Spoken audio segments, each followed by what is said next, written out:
was weird. Call to order the Planning Commission meeting for the City of St. Joseph, Monday, October 10th, 2022. We'll start with the Pledge of Allegiance. I pledge allegiance to the flag of the United States of America and to the republic for which it stands, one nation, under God, indivisible, with liberty and justice for all.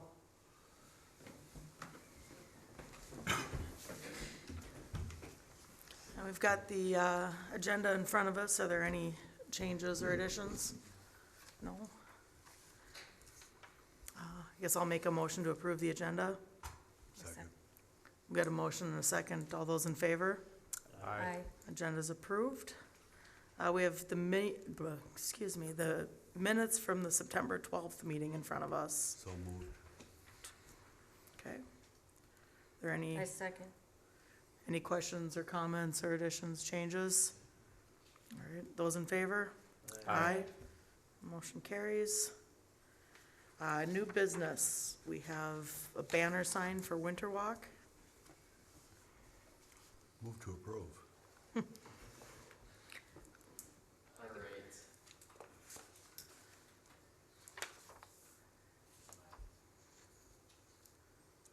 Pretty Yeah, straight. the light isn't coming on the thingies. Yeah, so, Evening Planning Commission, so for your consideration is a proposal for a banner sign. The Winter Walk Committee is proposing to place a 3 by 60 foot banner sign across Minnesota Street. In the original application, they did indicate November 15th to December 5th.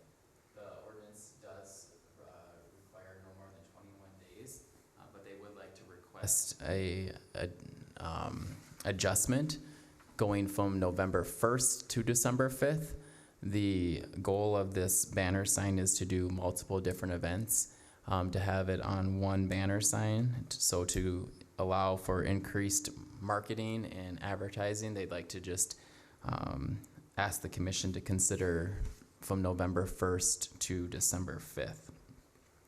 Code does require or does allow banner signs to be displayed across the right-of-way. Public Works has reviewed and is okay with the proposal, and Planning Commission is actually the final authorization of approval for a request like this. This will not and does not go to the council. So with that, I'd be happy to answer any questions. Otherwise, we'd be looking for a motion on this, and we do have the applicant here this evening. So what kind of height underneath? Is there The vertical clearance Yeah, from clearance, the yeah. bottom of the sign to the roadway. I'm assuming it's, I'll defer to the applicant. Vehicles or trucks or anything? Hello, I'm Kelly Bieniek, 118 17th Avenue Southeast, St. Joseph, and hello and good evening, members of the Planning Commission. We spoke with Ryan, and he went actually and helped us measure, and so he wanted to make sure that we are going to clearance that, so that's why he said only 3 feet. Okay. And so that's why we're going with the 3 feet banner to make sure we can get underneath Trucks that. or whatever else, or, okay. All right. Exactly.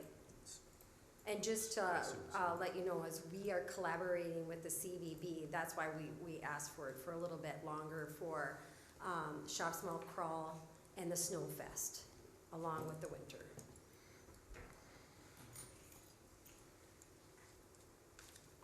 So if it falls down, you'll repair it quickly? As soon as we find out, yes. Okay.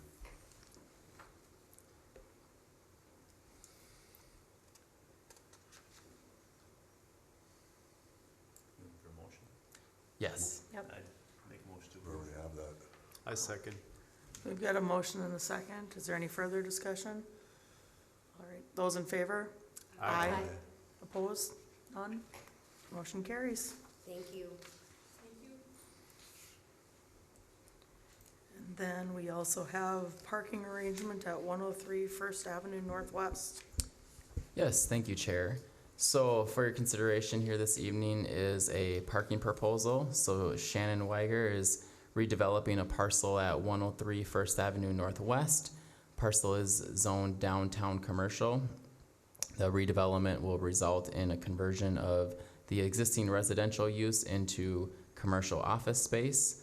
parking code does require that adequate off-street parking is provided for new uses, and since this is a development that is going from residential to commercial, that would be considered a new use. We do have some flexibility within our code, as long as the Planning Commission and City Council review the parking arrangements and proposals. You can grant a parking approval despite the development not meeting the full amount of spaces needed. So this one would result in about 1,700 square feet of office space, which would trigger 7 parking spaces. Shannon is proposing to do 5 off-street parking spaces on the northern side of the building and 2 on-street spaces adjacent to the lot. The existing garage will be part of the conversion from residential into office space, and then the existing driveway will be converted into greenway, or green space, which would result in the curb cut being closed and then the new curb cut being placed on site for the 5 off-street spaces. So included in your packet was also just a quick sketch of where those spaces would go. There is 17 feet of drive aisle. We have standards for two-way streets and other arrangements. This is kind of unique in that it's a one-way in, kind of one-way out. So there's not a minimum space, but we understand that 17 feet is pretty tight for having 5 spaces on there. At the same time, we also recognize, and this is why the code allows for flexibility, when we start to see more and more redevelopment occurring in our downtown and conversion of spaces, sometimes the lot constrains itself to not allow for the number of spaces that may be needed. So that's why a parking arrangement like this would be looked at by the Planning Commission and Council to see what flexibility can exist, so we can further that redevelopment goal of the city by getting some of those residential uses that are zoned commercial into the appropriate commercial use.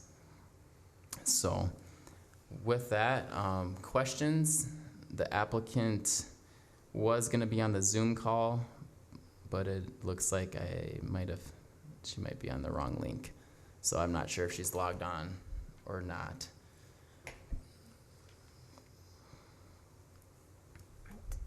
Does it matter how many, you go by square feet, but then how many actual commercial office spaces are going to be within that? Yeah, so it's 1 space for every 250 square feet of space. Now, that doesn't necessarily include common space and bathrooms, things like that. So we were pretty aggressive with the whole calculation of being 1,700 square feet by not necessarily subtracting some of the common ways in that. So yeah, it equates to about 6.8 spaces or seven spaces for off-street. And this is, we looked at a variety of different other arrangements, including what if we kept the driveway in that, but the concern with the existing driveway is there's a incline that's not really the safest due to the topography there. So, and then plus using that existing garage, and the goal of the developer is to use that space as part of that office space.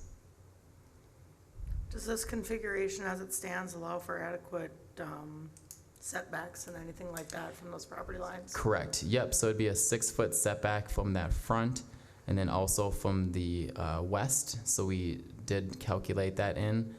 The developer does own the property to the west, that adjacent parcel, but at this time it's undetermined on what exactly may be developed with that one. And then there also will be a small buffer along the northern side property line, either consisting of a fence or evergreen shrubbery.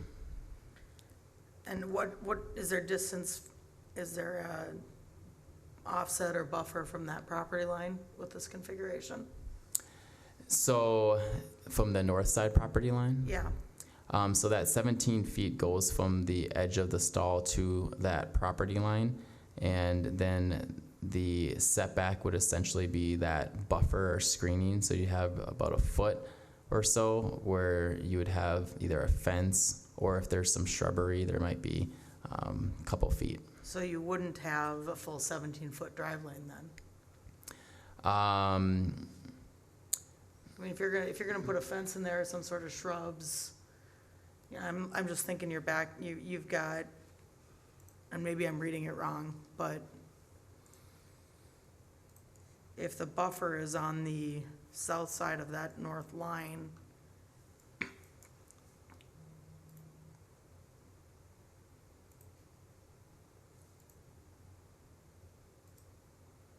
oops.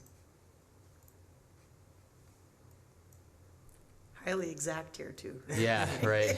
This is, close. this is extremely, rough. So yeah, that 35 is gonna be, from my understanding, from the edge of this building going that way. So then you figure, 18 feet for a stall in length and then 17 feet. So yeah, that is correct. So there may be a foot or two possibly of, the fence could go right up on the lot line, but the shrubberies and that, you may need a foot or two.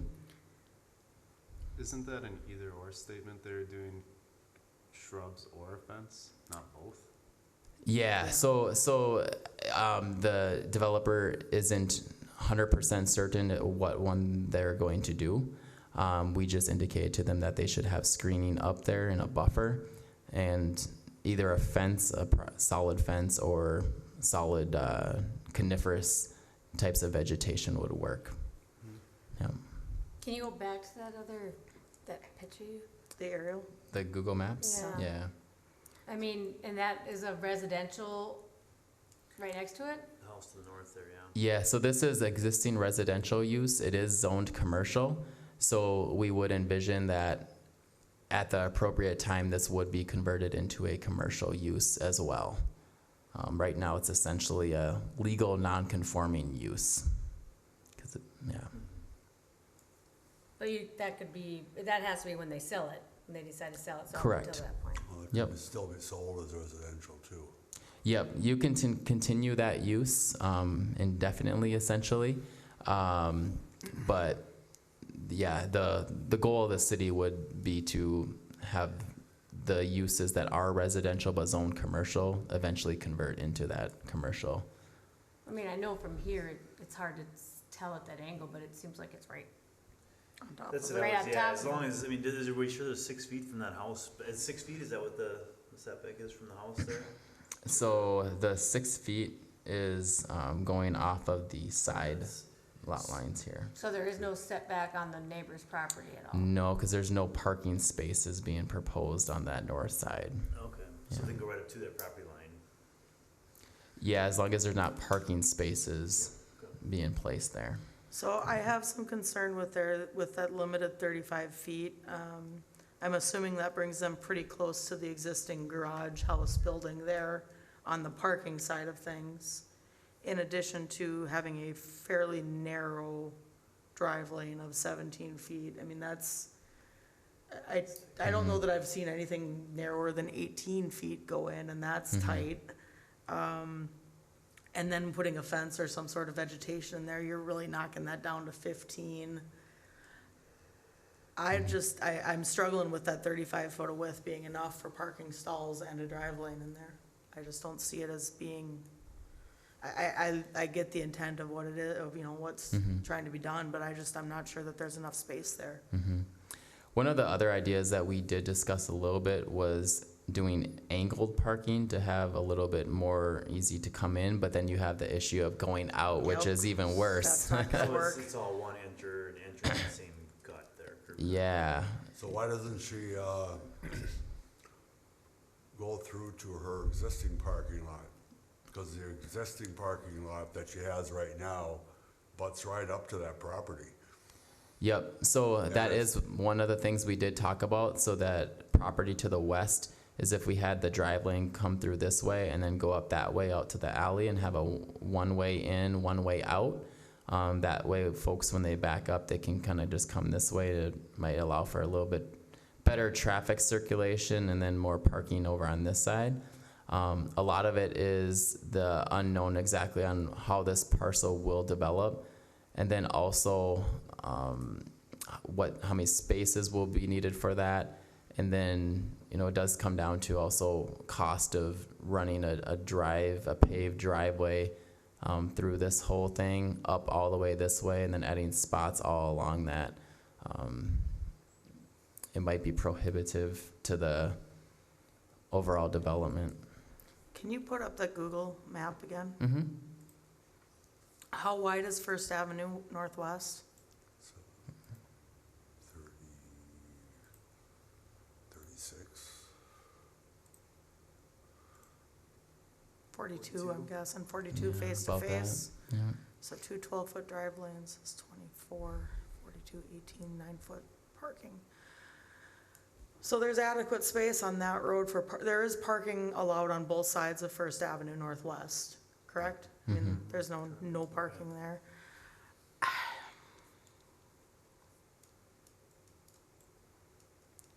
So the spots that she was gonna place on street would be like right here and about right here. Yeah. How much space is there between do we know how much space there is between the front of the house and the curb? I'm wondering if you couldn't do like a pull in on the side of the street, diagonal parking or straight up. Is there 18 feet to pull parking in front of the house? 20 feet, so. Oh, I see. Like you pull in like right here and right Yeah, there. yeah. Hmm.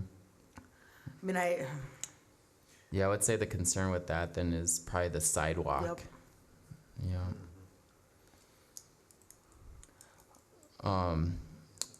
This developer does also own this parcel right here on this corner, which parking will be added to and paved over here.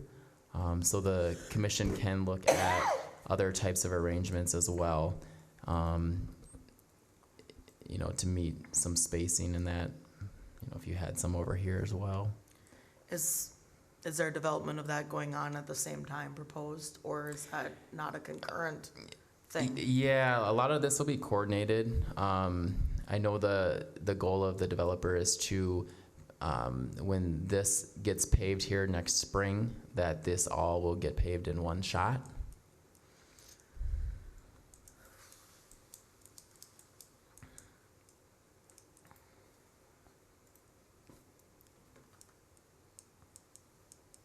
With First Avenue Northwest being loosely approximated to 42 feet, I don't believe that he'd have an issue with his proposed area being 35 feet, as long as that much room exists. Right now, it looks like an approximation on the property owner's part.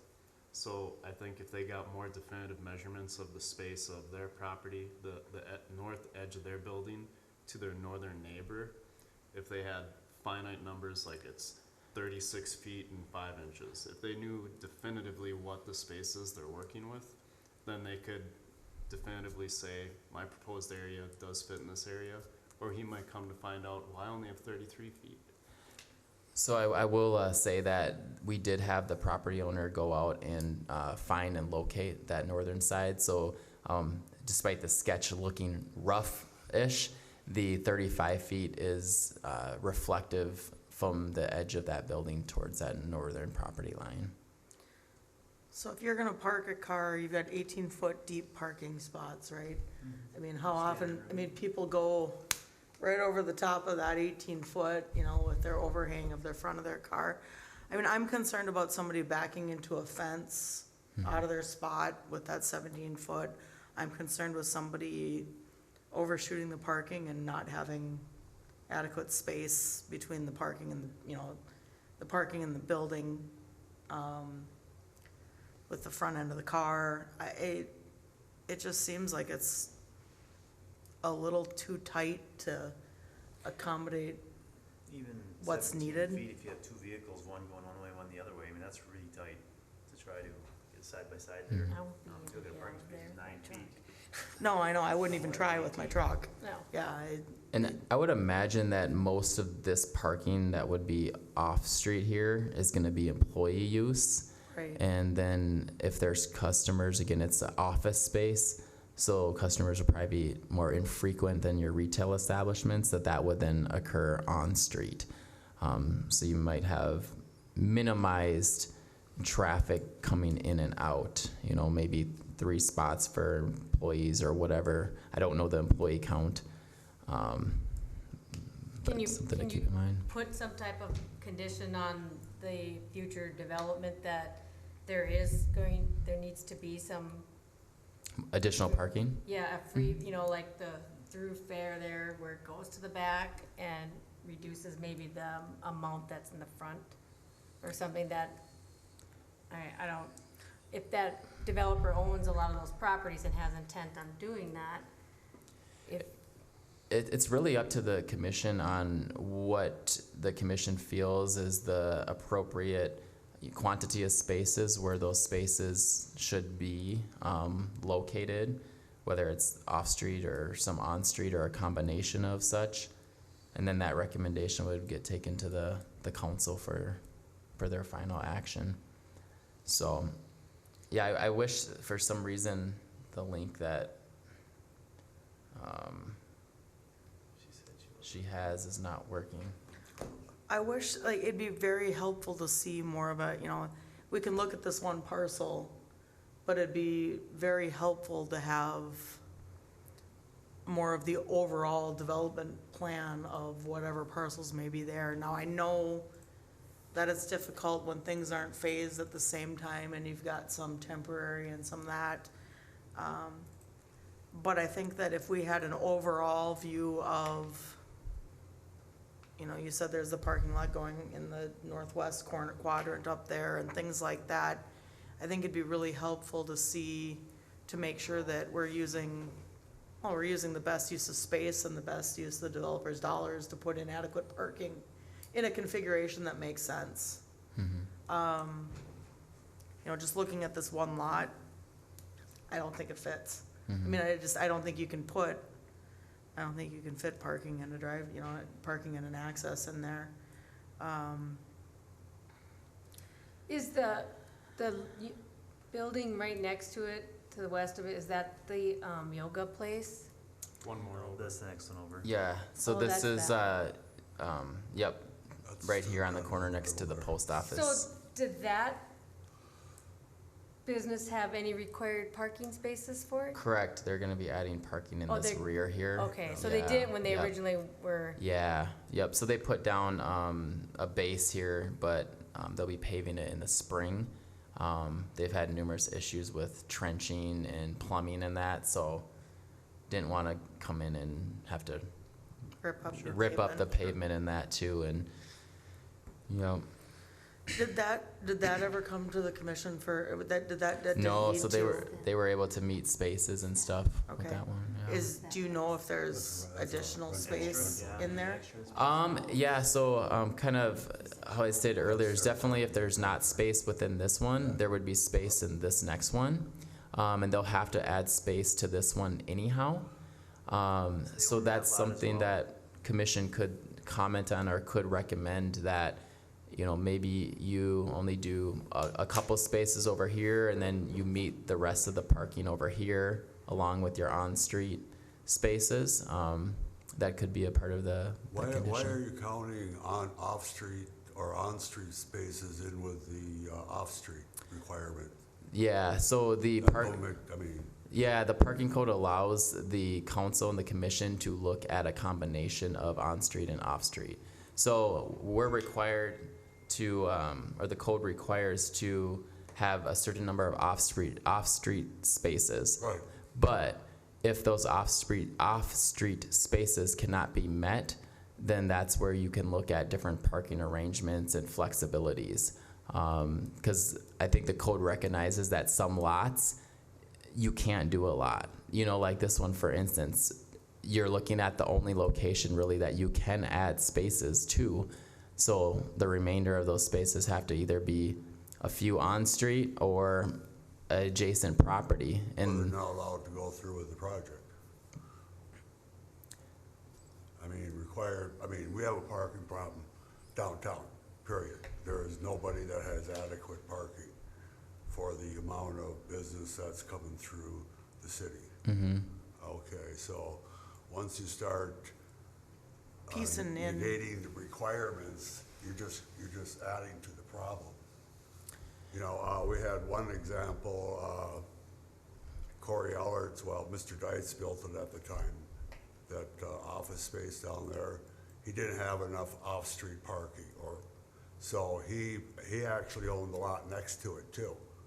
So that lot is tied in for his off-street parking.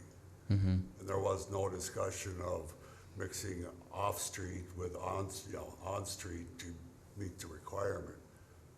Mr. Dietz was required to, attach that half of that lot that he owned next to it across the alley to that business that was built. That's what I'm saying. She has that property there, and with the unforeseeable, what's going to happen on the next lot? Well, Yep. that's business. Yeah, I guess I think that we need to look at, I don't think that this particular lot there, well, you can't fit 7 on-site, or you can't fit 7 Right. off-road parking spaces on it. So maybe if she knocked off the garage, So then you can't- she might have it. And then you won't need 7 because you reduce your square footage of Right. office But space. she'll have- But I think, the only way I think that this would work is if we can look at a bigger development plan that includes, the future parking lots and that kind of stuff to accommodate all the required off-street parking. Yeah, I wish she was here to discuss that. yeah, let me try to just, can the commission bear with me to see if I can get the correct link sent over?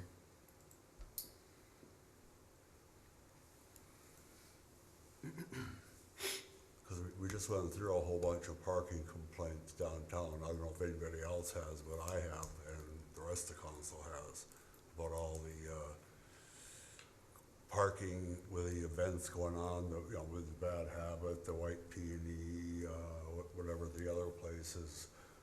All of a sudden you got all these parkings, and you got complaints from the people that have parking lots for the laundromat and all that. Their parking lots are full. Meat markets are full during their business days because, people park anywhere. I love having business downtown and I love having life Right, and It's vibrancy. good to have a parking problem business-wise, but, We don't wanna be making it worse. yeah, We wanna find solutions to ease it rather than. right. You can't Pinch it just, more. overlook the regulations based upon, development.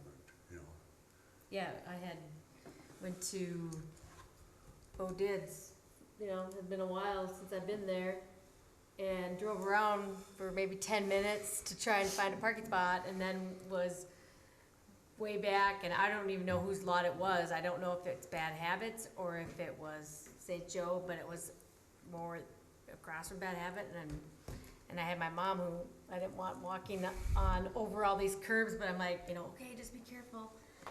But it was packed back there. It was packed. Yeah, and you're With- gonna have that. You're gonna have that with homecoming, whatever events the colleges put on, and you're always Family gonna But have it was weekend just and normal all that business stuff, yeah. day. It wasn't even anything, it was a Monday or Tuesday for lunch, and Bad Habits lot was empty, but then again, that's their lot. You gotta start somewhere where you gotta enforce what you need for parking. Yeah, I know, we just had this conversation about not enough parking. Yeah, I think the goal really is to try to find that balance, right? You gotta have parking, then at the same time, you don't wanna prevent development from occurring, right? No, Right. but, You Right, but know, like White absolutely. Peony, those two, and the two retail, they don't even have their own off-street parking. Mm-hmm. So I'm guessing, well, I know, because I went to the grand opening. And Well, there's there are no- people parking where the office right here is proposing, you know, right across, Yeah. right And down that's still there. being developed there, cause those two businesses are supposed to have off-street parking. That just hasn't come to fruition yet, They are? yeah. Where are they gonna have parking? Yeah, that one, Lot next to it. the That corner was in home, Conversation at the time. the corner home, right here. Oh, sorry, I'm not showing it. We,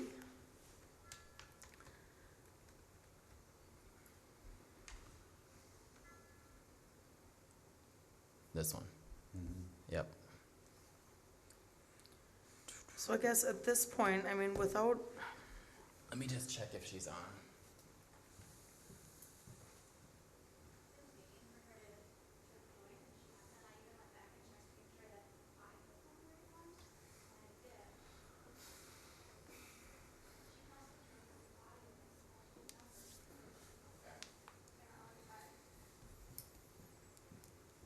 For some reason the link things are messed up here.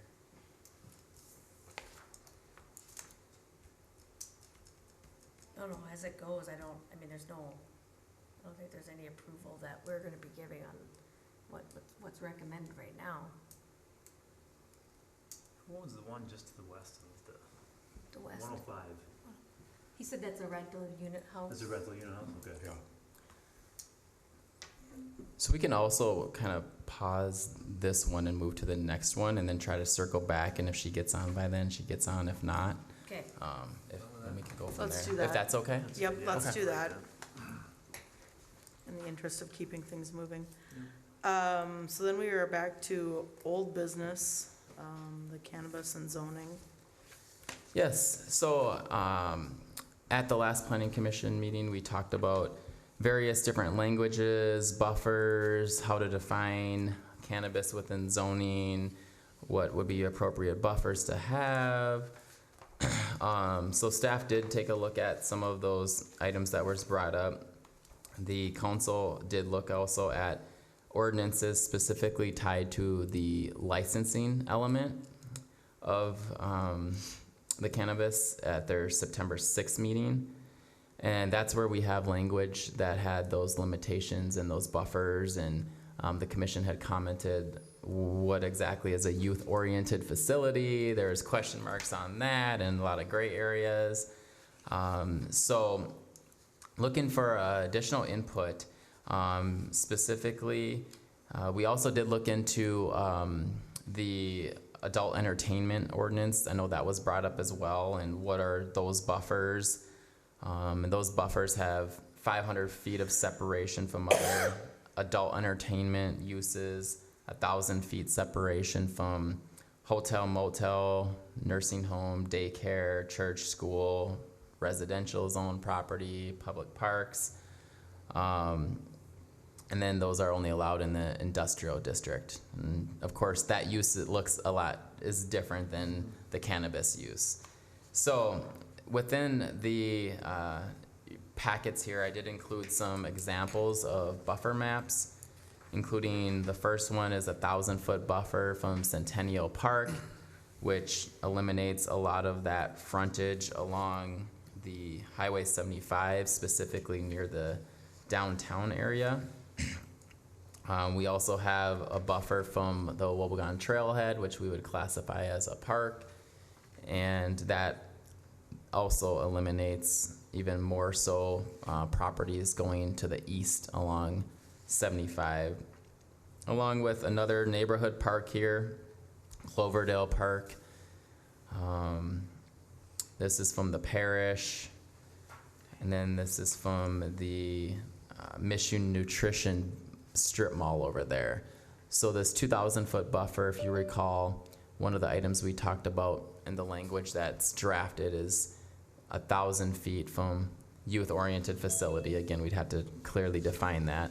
And then 2,000 feet from another establishment. So say you have an establishment that does go into the strip mall where Mission Nutrition is, this would be essentially the buffer from there based on the language that we have right now, that 2,000 feet.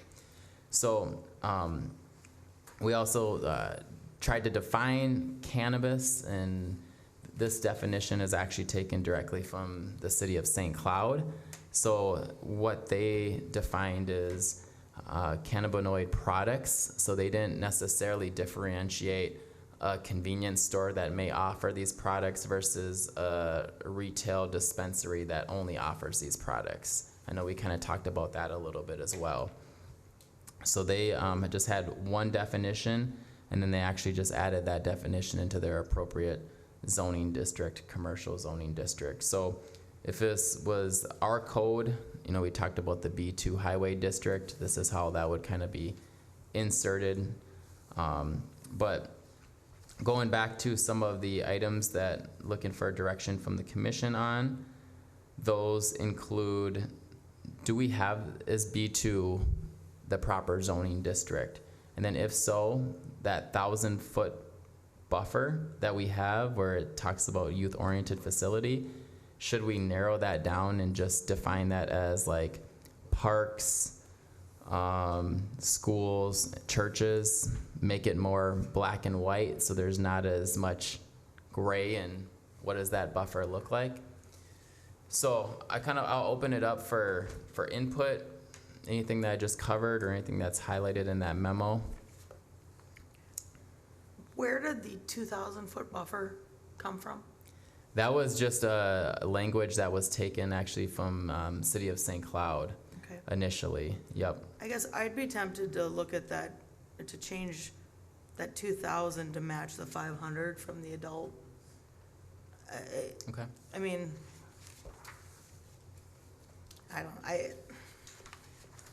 St. Cloud encompasses a much larger area than we do at St. Joseph, so Yeah. that might be more meaningful and applicable for St. Cloud, but I would agree that 500 would be more appropriate for a smaller town like ours.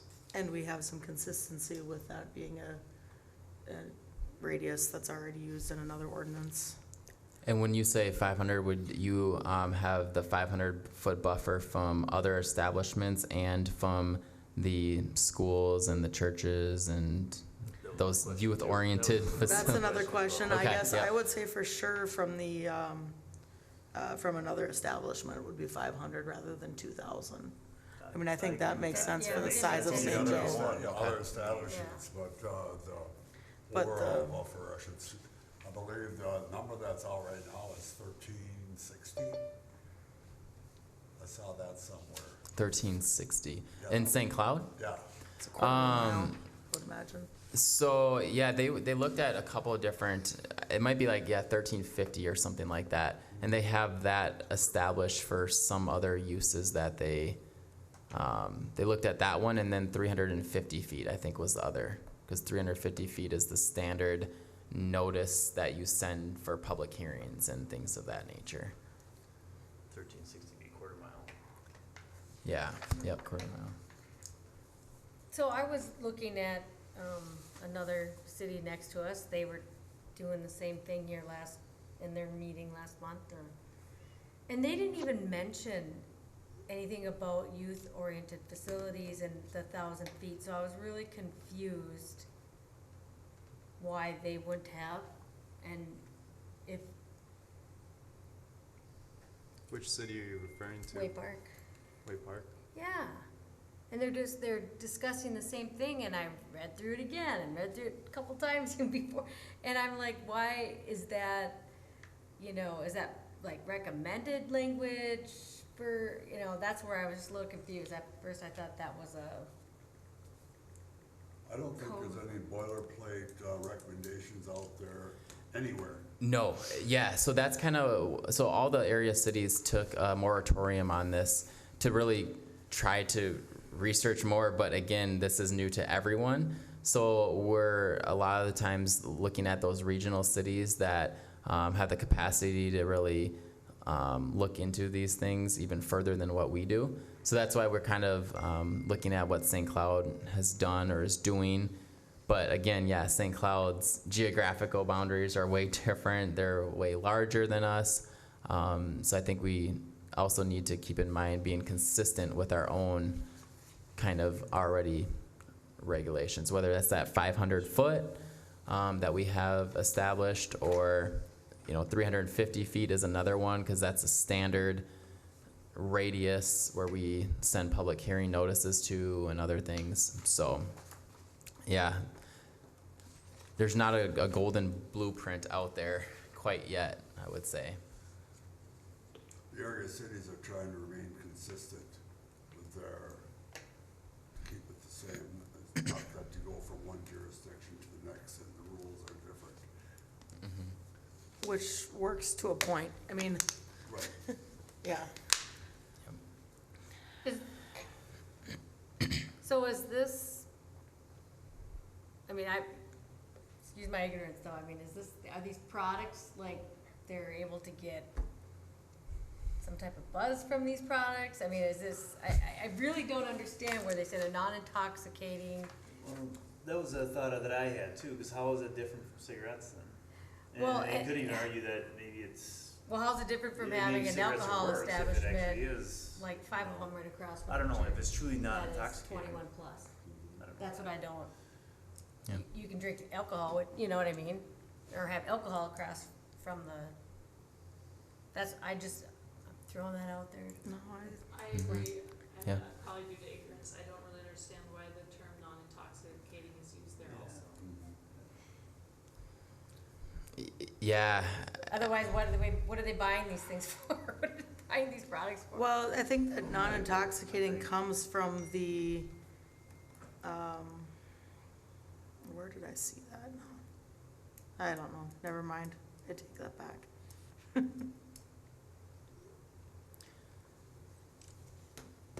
Different governing bodies like the FDA and like BAPFI, the Bureau of Alcohol, Tobacco, Firearms, and Explosives, they have different standards or like trigger points of what can be sold in certain locations. And if we look at like alcohol, for example, if you have non-alcoholic beer, there's alcohol in it, but such a very low amount that there's a threshold to where it becomes declared an alcoholic beverage and a non-alcoholic beverage. And I believe the application with like THC-based products is there's a trigger point where if it's 5 milligrams or 1 milligram, like there's a certain trigger point where like the effect that has on an individual would then be labeled intoxicating versus non-intoxicating. It's just a threshold of like the strength of the product. So what, And the only products that were legalized were ones under that threshold. yep, I think. anything that be like to a greater or stronger degree would be purely medicinal. Whereas this is basically looked at recreationally, like you recreationally have a drink or you recreationally smoke a cigarette. This would be in the same type of category. yeah, part of the challenge with just the whole topic is, the federal legislation of it, all being illegal, right? And then not having like the studies to go with it all, right? Because so that's part, yeah. But I think, yeah, that's spot on. There's that threshold that they define, and yeah. On that draft chapter 6, general regulations, ordinance 614, 61410 subdivision 5, it's on page 28 of our packets. Kind of there says an edible cannabinoid product must not contain more than 5 milligrams of any THC in a single serving or more than a total of 50 milligrams per package. So I think that's kind of where that threshold, like you were talking about, kind of comes in. Is that language are those definitions from the state? Yes, I believe so. So I wasn't directly involved in the drafting of the licensing regulations here, but I believe that was taken from the state. Yeah, it looks like they reference a lot of the state statute type items in there, so. So that 5 milligrams would be, near beer, basically. And then, but, Drink a case of it, you're gonna combined, have. they can put in 50 milligrams, which is at the, intoxicating level. So, I mean, Yeah, and part of the concern too is that there's not oversight from testing and that, so that you could say that it's 50 in a package, but it could be a higher dose in there. There's no Yeah. legislation above that then tests and, like alcohol, for Yeah. instance. So,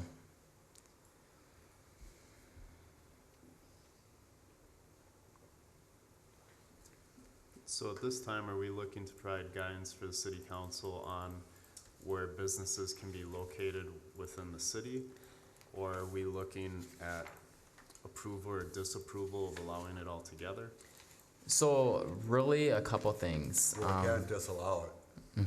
Right.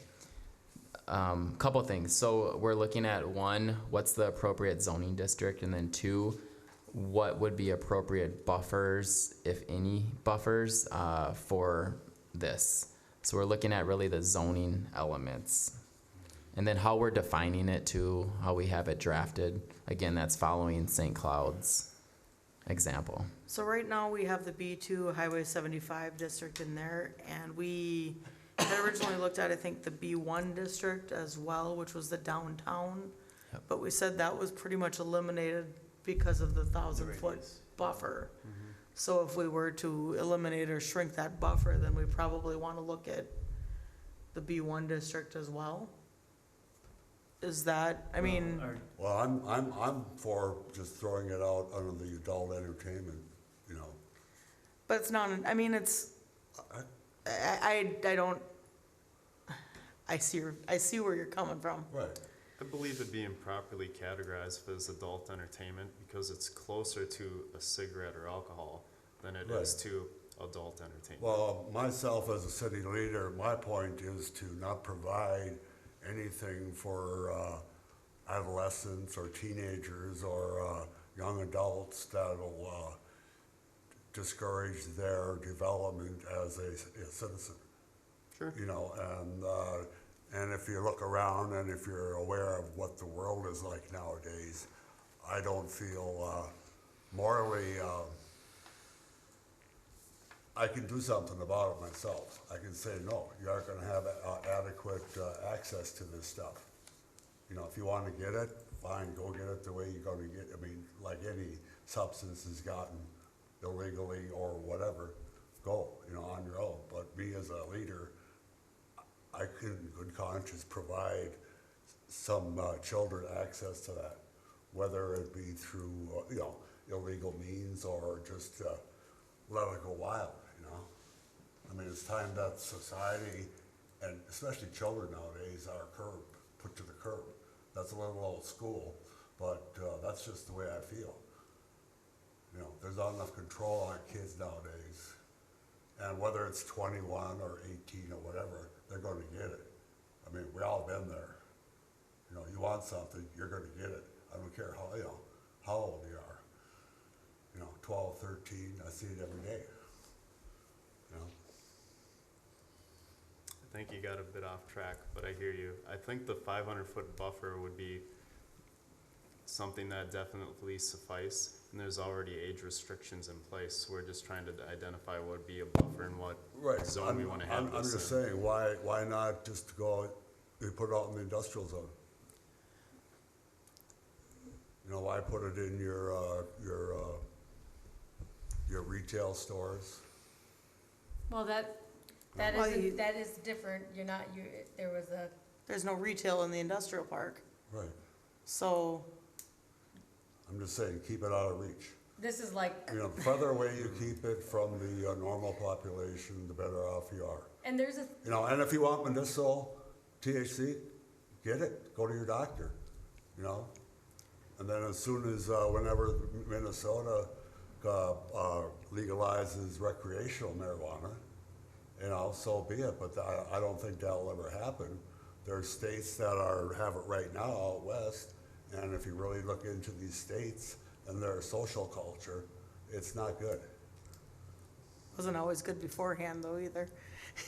Well, no, okay, look at Colorado, they got edibles. Yeah, If you research Colorado and you really get into their social network, it ain't good. no, but It's not good at all. 20 years ago it wasn't necessarily good either, so. Yeah. it's hard to But debate that edibles because, were you know, illegal. you put, is it the importance of the upbringing of the child and, you know, and its family environment versus you say you restrict, what do kids do? What happens when you're told you can't do and you're locked up? The kids find a way anyways. And so it's no different than drinking, when they're drinking as a minor and how that is. That's the only thing I'm trying to look at is, alright, Some of us condone that and some of us don't. So You know, the, That's just a matter of opinion, you know, whether you abide Correct. in that. But you Right. can abuse it too at an early age, and that'll lead you into all kinds of problems in life. so. Especially with the nature of kids nowadays. So if we go back to, I'm looking at September's packet where it talked about on July 1st, the Minnesota legislature enacted a law enacted in law the selling of THC products containing 5 milligrams or less. So we're talking about selling, we're talking about retail. Retail then in St. Joe means it's gonna be in the business district, not the industrial district. We have 2 business districts in St. Joe, B1 and Yep. B2. So I think that we say, I mean, I would look at it and say, okay, because it's retail, that puts it into business. We have 2 business districts. Does it make sense to say you can only have it in one of the 2? Probably not. I mean, from the standpoint of maintain, you know, from just the standpoint of legislating and managing it. So I would say that you add the same whatever language or whatever requirements you add to both the B1 and the B2. As far as the buffers are concerned,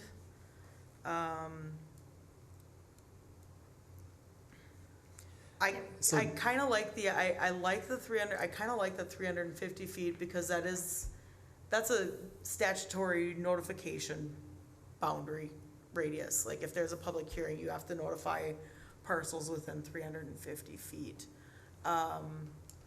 You make a good point in that there's, 5 bars across from the school and things like that. This is a 21 and older product. There's separate licensing involved with it, just like there is in alcohol. I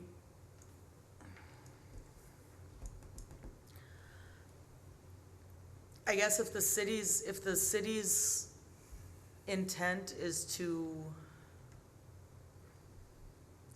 if the desire is to limit the possible sale of these products within the city of St. Joe, obviously then you need to go wider with any radiuses or where you're eliminating it from. If the city's intent is to not limit, or limit to a lesser degree, then that's where you come in with either eliminating the radiuses or being a little smaller in your radiuses to allow more possible areas to come from. And I guess I don't know what the city leadership's idea is on this. I'm looking at this saying, this stuff's all gonna get legal, it's all gonna get lawyers involved and attorneys fighting this and that, and this is gonna be a living, moving process for this type. So I think, without knowing what the city's intent, what the city's desired outcome is, was it, we don't want it in the city at all, or we wanna welcome it, there's a whole variety of radius that, you could play into there. I guess my initial thought would be to say, hey, we're gonna put it in the B1 and the B2 is allowed. We use the same radiuses that we have in the adult entertainment. We use 1,000 foot. Do we modify the youth-oriented or whatever to be the same definition of that, which includes hotels and motels? Or do we, just limit it to schools, parks, daycares, et cetera? That's, whatever. But I think just to kind of streamline things and to give the city as much backing as they can, rather than reinventing the wheel with putting in new radiuses and new this and that, let's use some language that we have elsewhere in our ordinances, and let's put something together that works, knowing that it's gonna be a living, breathing, moving, changing thing as adjacent cities move forward with their stuff, as legislation changes, as elections happen, as legal battles go on, et cetera. I guess my thought would be we put in B1 and B2 and we use the radiuses and buffers that are in the adult entertainment. I guess that would be my, So the 500-foot. and the 500 and the Mhm. 1,000. Okay. I guess that's my take on it. I don't know. I mean, for the ease of coming up with something that's defensible. I mean, I don't know. In my opinion, I don't, in the backstory of any city, I don't think the intent of any leadership out there is to allow it. But it's legal, so they have to somehow allow it. So now I think that the game is to figure out what you can put on paper. Yeah. to, You know, So you're gonna have somebody who's gonna find that parcel that's 1,001 feet out, that is Right, on the yeah. edge of the zoning district with I this don't or think that. it's the and- intent of any city or even the state is to allow it, but I'm sure that was dictated by federal law. And I think some of the concern that I've heard, just in some of the discussions is, then the reason for some of the buffers, especially from other establishments, is you don't necessarily want a cluster, especially of that use.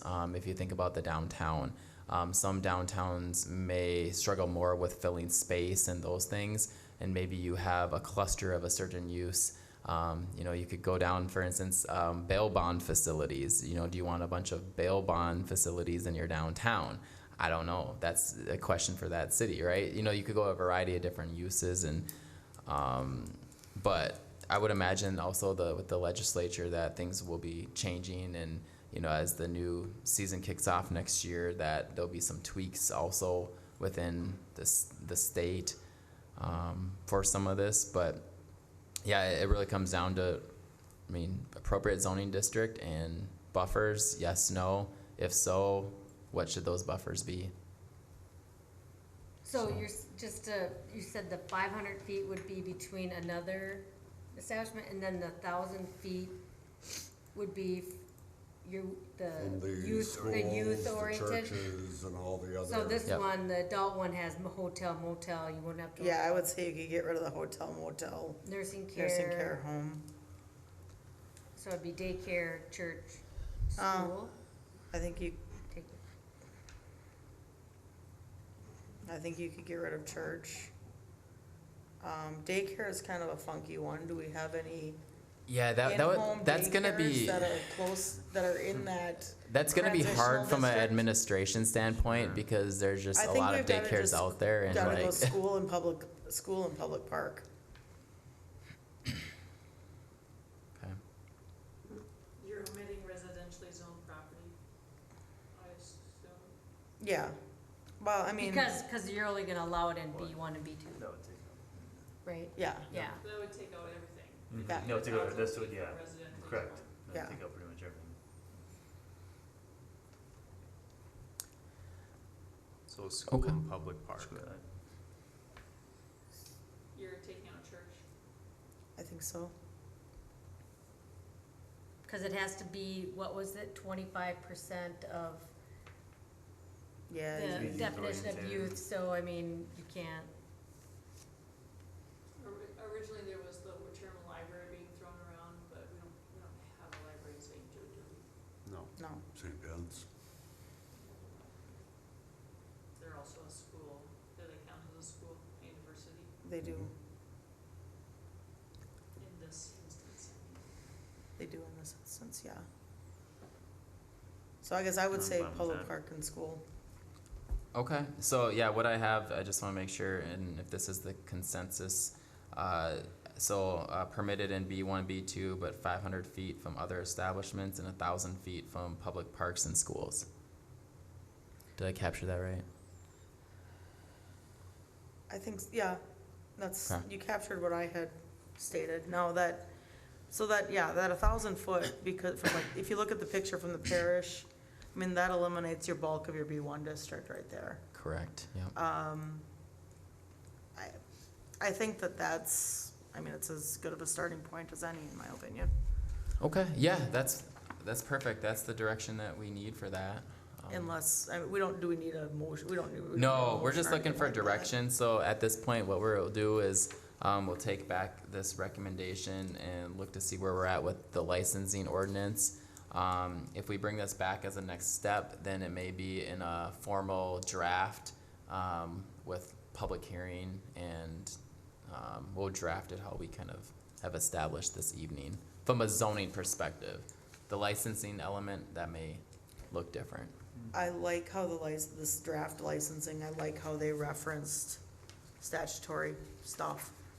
That's a little harder to manage from a city standpoint, because the, ordinances and things, statutory stuff changes over time. But I think when you're dealing with something like this, that's the way to go, personally. Okay. Sorry. All right, are we able to go back then to, Yeah, she should be on here, so let me go double check. if she stayed on through all that?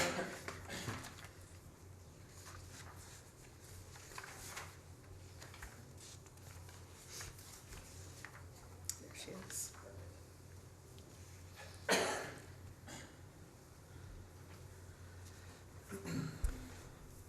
All right, Shannon, we have the Zoom pulled up here. So we kind of went over different scenarios and some of the concern that the commission has with regards to the parking is the width, the 17 feet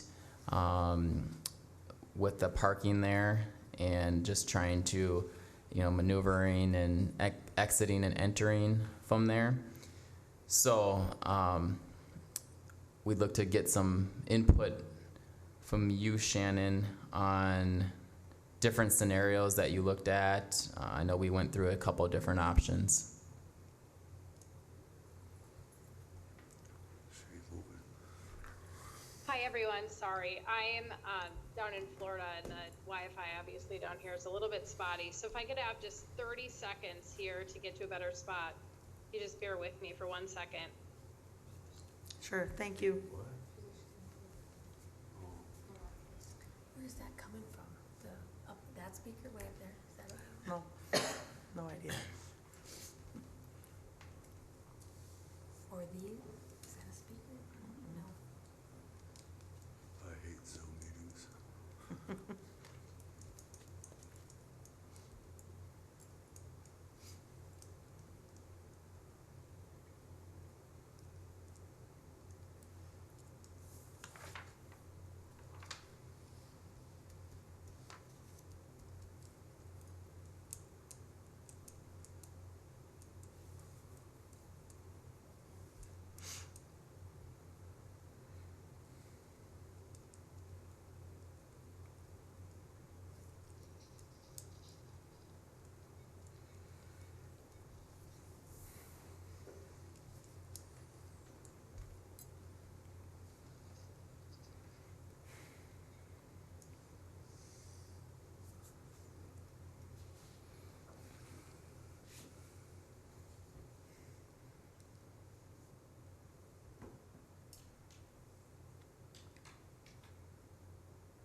Technical difficulty here.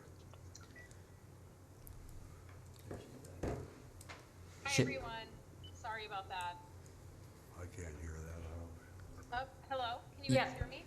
Yep, we can. It's a little light, but we can hear you. Sorry. Be glad we don't have hurricanes in Minnesota. It's a mess. It's a mess down here. Thank you for having me. So I missed the first part. I'm sorry about that. I couldn't get logged in. So the main concern is the distance between the drive and the parking spots. I guess we had kind of twofold concerns. One was using using on-street parking to meet the off-street parking requirements. And then two was the available space, that 35 feet between the property line and the building. That's a pretty narrow space to accommodate parking, a drive aisle, as well as a buffer, whether that be a fence or vegetation. So those are some of the concerns we had at this point. Yeah, so, and I certainly appreciate those concerns. You know, I think it comes down to, what does the city really want? Certainly, I could move this back to, since it hasn't been converted, to a residential property, and, you know, just kind of do the bare minimum. I have two businesses that want to come into town and convert this into a beautiful space, like I've done with other properties. I've gone above and beyond at adjacent properties to provide parking that you know, that was beyond the requirements. And I can't produce, you know, I can't create extra square footage for parking. So I'm a bit at a loss on what I can do here to accommodate what's needed. And so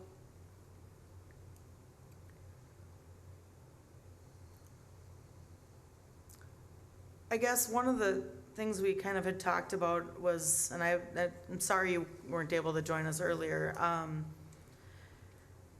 you know, looking at, I don't know if it's appropriate to look at this as just one lot here, or if there's a larger scope of development that we should be looking at as a commission.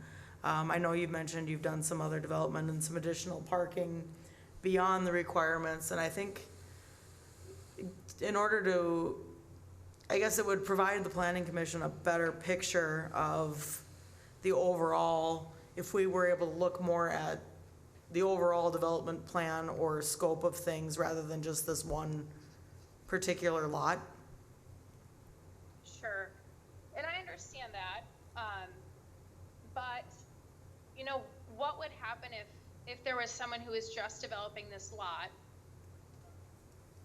How does one, you know, how do we compromise and find the balance between the existing parking requirements and what's the reality of this lot? You know, Sure. short of tearing down some of the property, I'm not sure how to meet the parking requirements that exist to convert this to a commercial property with what exists on the lot as it stands. Sure. What are, So that's the challenge. and we were looking at roughly 1,700 square feet, which, you know, when we were doing the parking count requirements, is that an accurate representation of office space that you're looking at in there, or is that, Yes, that's the existing square footage. okay? And you do bring up a good point. If this were somebody, you know, a one-off, we do, to some degree, we do have to look at this as one parcel, because it could be some other person looking at just this one parcel. So I do appreciate that. I guess the use of these parking stalls, I would assume, would be primarily the tenants, the rental or the office owners, business folks. Correct. So there wouldn't be a ton of in and out and that kind of stuff. Right. And that 35 feet was measured out on site from a property corner or something, Correct. okay? Do we have any, does anybody else have any questions for her at this point?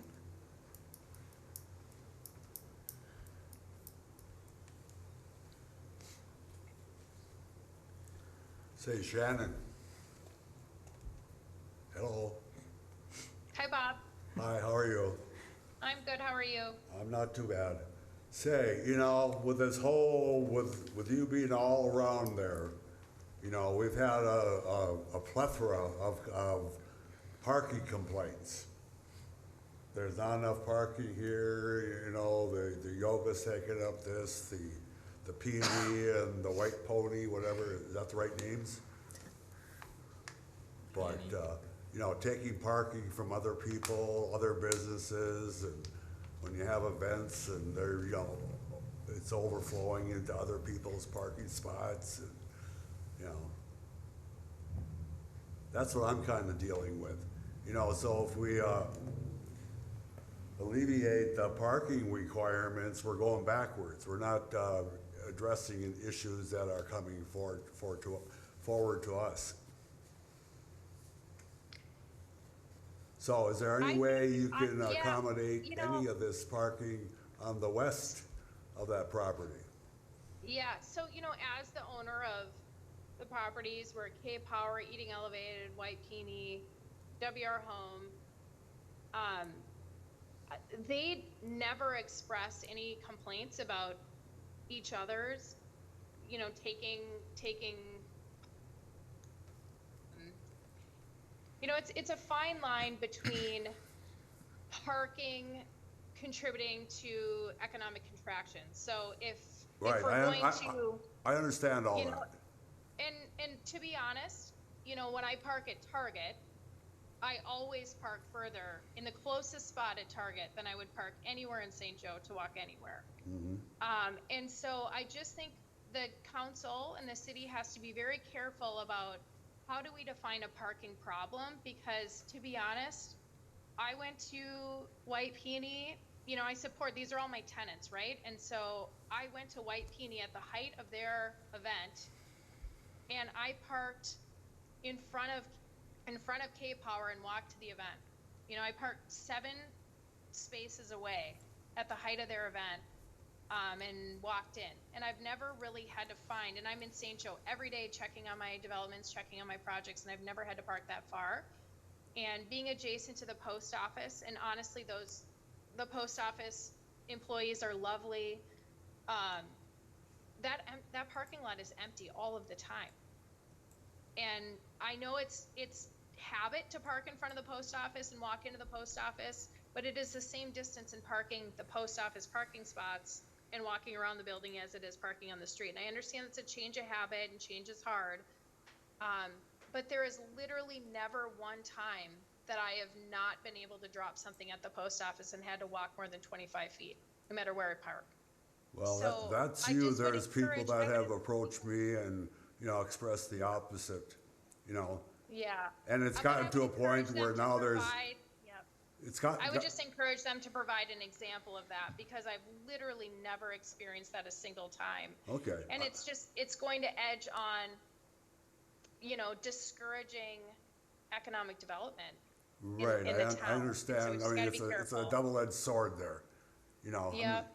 I mean, we have 15-minute parking in front of the post office now, signs.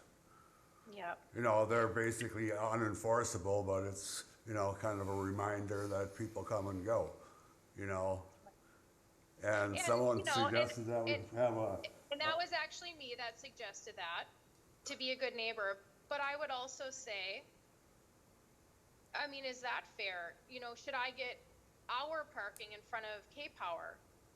You know, and again, I was the one to suggest that. I want to be a good neighbor, but street parking is first come, first serve, and there is not a shortage of Right, parking. I at the post understand that. office. I There just understand that. isn't.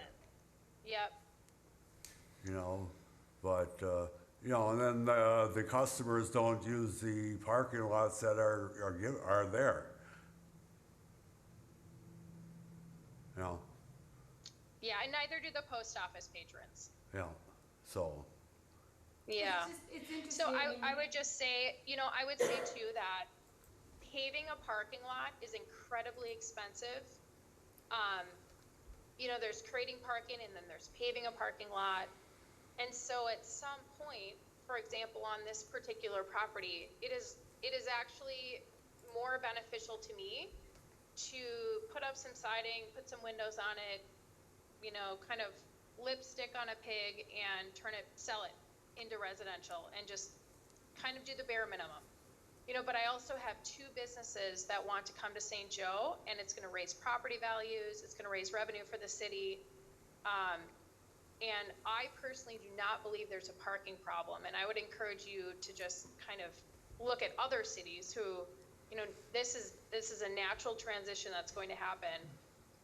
And it's, as a developer, it's just really hard because it literally costs me less money to do the worst thing for St. Joe, which is to just keep this as kind of a low producing eyesore and just take some rent. Or I can turn it into a beautiful property like I've been doing, and we can find a meeting ground on kind of what's realistic for this property I'm parking, and I can do my best and maximize it. Is there still, this is a question for Nate, is there still a formal site plan that'll have to come forward with this, or?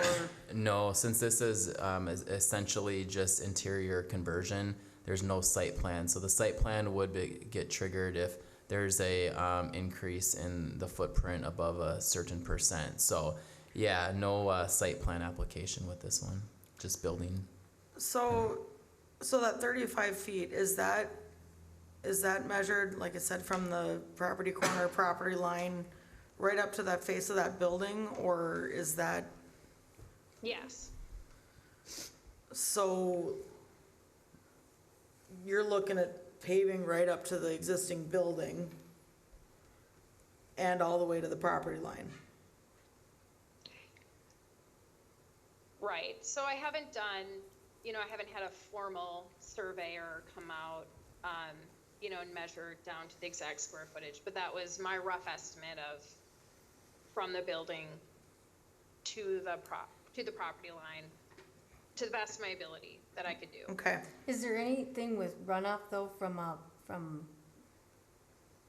asphalt it's into less than an acre of impervious surface, so it doesn't, I'm assuming that doesn't come into play with the stormwater requirements. but even running onto the neighboring property though? What if there's, cause there's no like, So ultimately, the property owner is responsible to have positive drainage, meaning having the drainage collect on site or not create flows to adjacent property owners. But yeah, we're also bound by that half acre and other requirements. So this one would be under that. So we would essentially just say that you have to, when you do pave, that you should retain that drainage on site or not create problems for other property owners with That's your usually runoff. solved by curb Yeah. to direct the water to the storm sewer. Mm-hmm. Though there is some grade on this lot, so I think there's probably some ability to route down water. around it? Mm-hmm. Say, Shannon, Yep. it's me. Are you planning on putting a fence to the north there? Yeah, so depending on how laid out, either maintenance-free fencing or some kind of evergreen shrub. I think, in my opinion, I think a fence would be more appropriate to shield the neighbor from any unwanted view. I think it's gonna be easier to maintain from a standpoint of leaves and debris as well too. But aside, and because of the limited width there, I guess that's more of something that we need to look at, is the limited width there between the building and. You don't have that growth Right. that's occurring outward. Right. You're doing Yeah. a parking lot over in the neighbor's yard. Yep. You should maybe add one of our sub-concerns, Shannon, with the lack of space there was typically there's some small amount of space between the front of the parking lot spaces, the front of the vehicle and a building, so that the vehicles, if they're Creep up over the curb. could creep up over the curb. There's at least some small gap there so they're not hitting the building, so as tight as this is, we're just concerned because the space left, the 17 feet space left, notwithstanding the shrubs or even fence that goes on the lot line. At maximum, you're talking about 17 feet remaining for the vehicles to enter the parking lot spaces, which is less than we've ever seen. And that leaves their front of their vehicle touching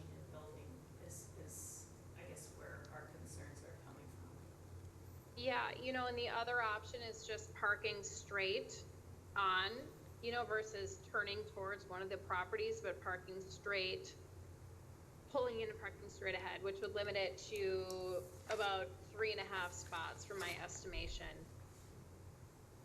It's just, it's the reality of the property. So I can't, short of taking down the property, create additional parking.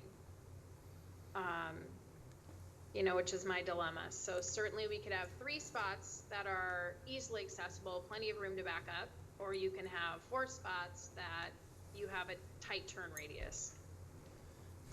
Shannon, this is Nate here. Do you recall, is it one ADA spot that you have to have here? I'm not sure, Nate. Okay. I'm not sure. We have ADA ramping planned, certainly.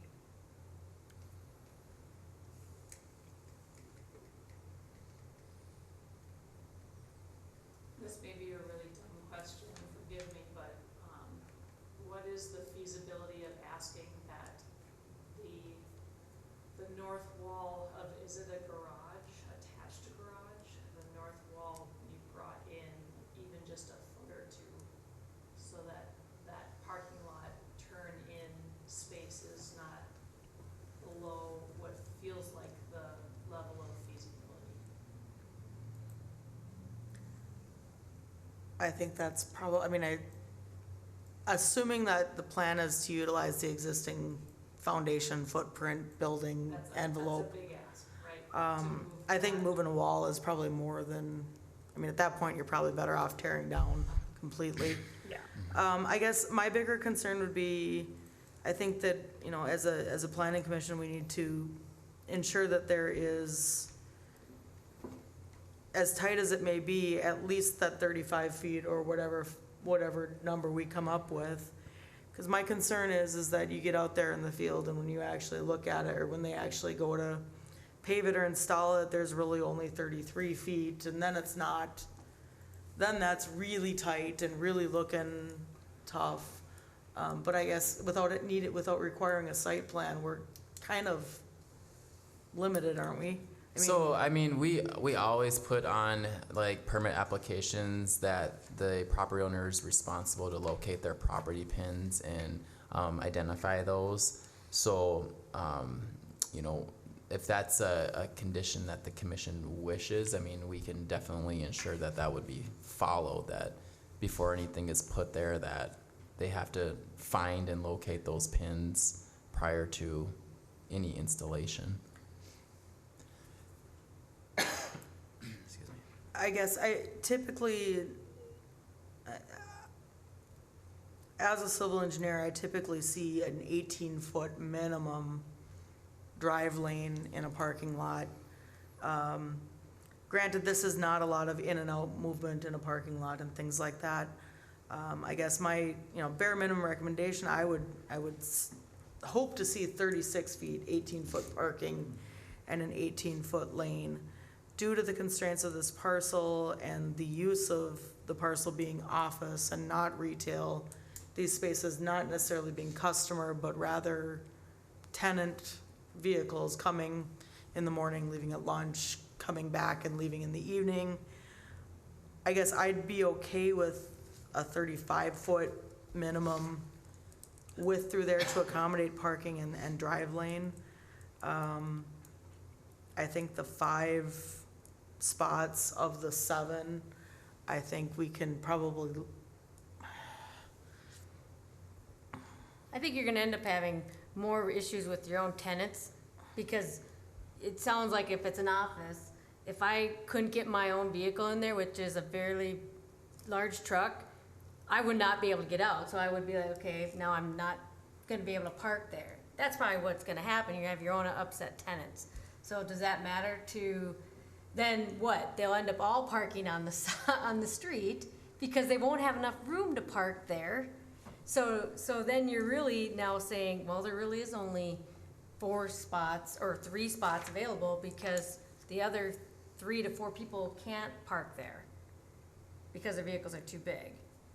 And now you're, again, and I don't know if there's been residential complaints on parking, I don't know that, but I just know that we've talked about this already.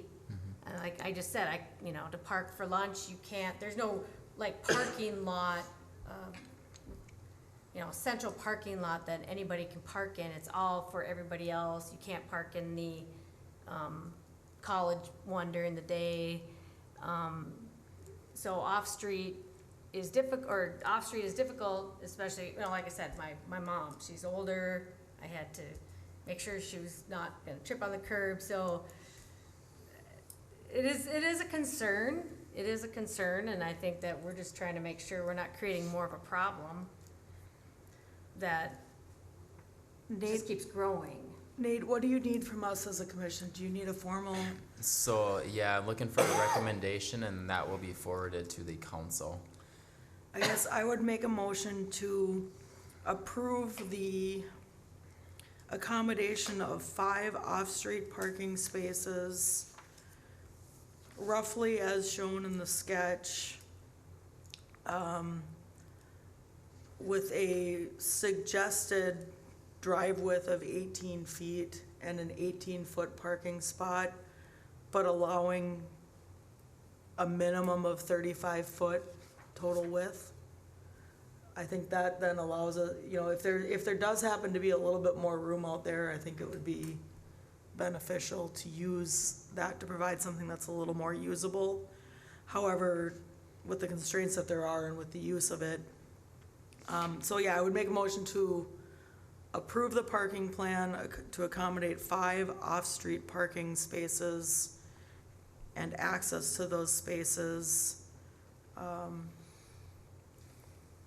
might be worth adding the stipulation that a fence is used in lieu of shrubbery because it's so tight, because surely a fence is gonna cut into that usable width less than shrubbery.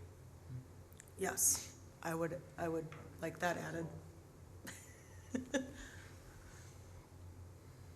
Everything you've stated thus far, I second. Okay, so we have a motion and second. Is there any further discussion? All right, all those in favor? Aye. Opposed?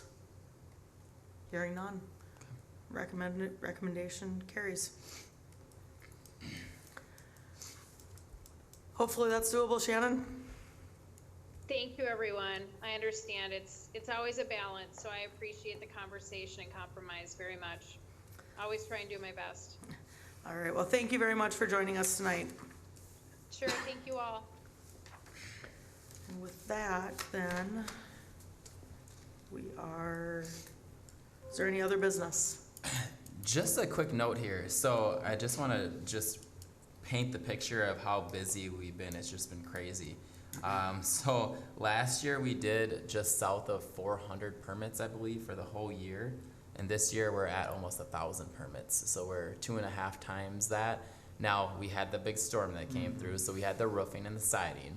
But even if we subtract our roofing and siding permits, which was about 400 or 500, we're still 100 plus above what we were for the whole year last year. So, and that growth has been a diversity of things, from townhomes to the redevelopment in the downtown to our industrial park with Trobex. We've really seen kind of the full gamut of that. So it's been a terrific spring, summer, and fall for us.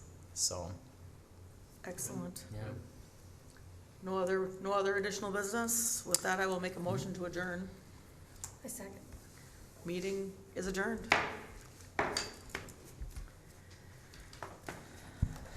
Gina, I started to get a tickle in my throat too, and I feel like you're getting a tickle. I'm like, what's going on?